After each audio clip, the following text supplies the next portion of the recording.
Offer and acceptance. A contract is an agreement between two or more parties which is enforceable in law.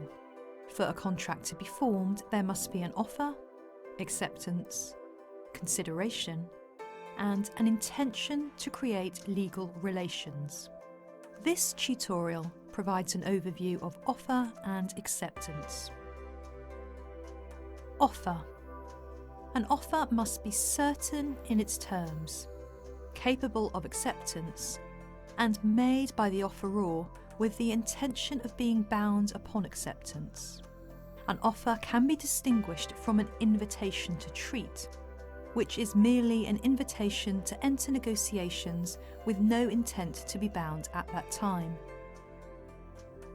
In Pharmaceutical Society of Great Britain, the display of certain drugs on open shelves in a self-service store was held to constitute an invitation to treat.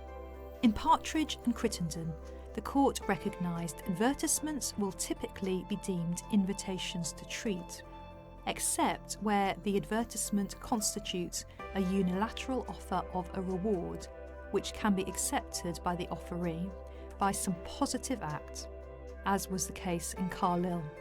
The court held the advertisement of a unilateral offer of a prize or reward will generally be treated as an offer, provided it is not mere promotion or puff.